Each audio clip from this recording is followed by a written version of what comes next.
What's up everybody, this is Brian here with BPS Customs, and today we're going to be taking a look at this enclosure. This is a mini ITX chassis from Fractal Design. This is the Define Nano S.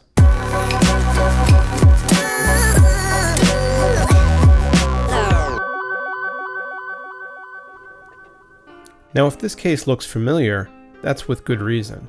Fractal's taken their very popular Define S and basically shrunken it down into a mini ITX form factor.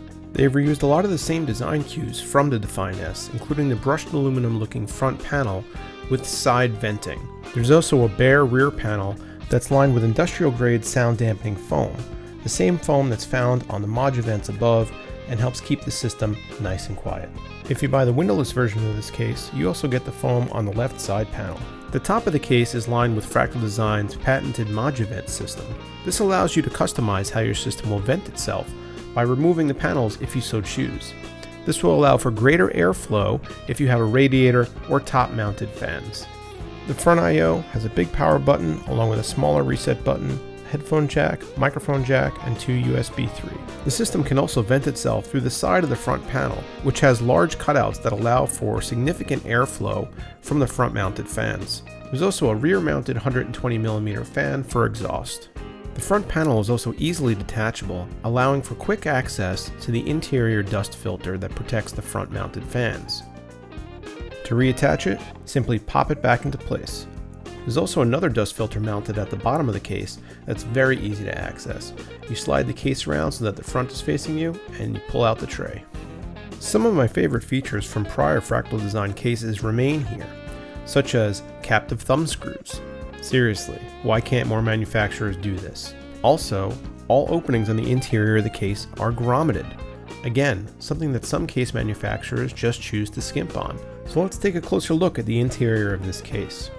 As you can see, like we mentioned before, it looks like a Define S. And this is actually something that I think Fractal Design has done on purpose to separate themselves from their competitors like NZXT with the Manta, like Fantex with the N2 Evolve Mini ITX. This interior is completely open. This layout allows for a lot of customizability without a lot of things getting in the way. You have a mini ITX system, you're already dealing with a small form factor, why cramp it up even more? And unlike a lot of its competitors, this case was made for water cooling. You can mount radiators in 3 different positions inside this case. The top will hold up to a 240mm, the front will hold up to a 280mm, and the rear will hold up to 120mm. Now let's talk cable management. This is always kind of an issue in mini ITX systems, but Fractal has really done its best to make this easier for most people. There's a lot of cable clearance in the front of the case, although in the rear of the case you only do get about 1/2 inch. You do get some nice Velcro straps that are beefy and longer than straps that come with systems like Fantex. 3 straps should be plenty for this small system. You also get Fractal's drive mounting system, which they call hassle-free. You can mount up to 3 drives in the back of the case, although only one of them can be of the 3.5 inch variety.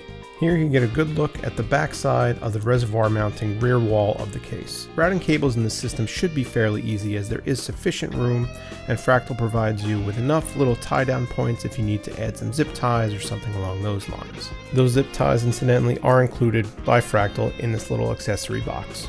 So what complaints do I have about the Nano S?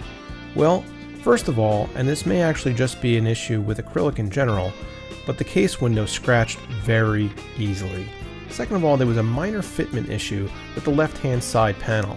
It ended up mounting way too tight, and it was actually difficult to remove and put back on. Here's a look at the case with a motherboard, full-size graphics card, and power supply installed. As you can see, there's still plenty of room for things like pumps, radiators, fans, and reservoirs. You shouldn't have any problem routing tubing or any accessory cables coming off fans or pumps. Building an actual water-cooled system in this case is something that I actually am pretty anxious to do, and I think I'll make that happen. But first, this case will be used in another project that I have upcoming, and I'd like to thank Fractal Design for providing this case for this review and the case and power supply for use in that upcoming video. Overall, this case hits a great price point of about $70 for the windowed version. It provides plenty of room inside for building. It provides something that its contemporaries do not, which is great support for water cooling. And it's easily the smallest and quietest case I've tested in a while. It's a case I definitely recommend if you're looking to build a mini ITX system, especially if you have your eye on water cooling it. I'm Brian with BPS Customs. Thanks for watching, guys.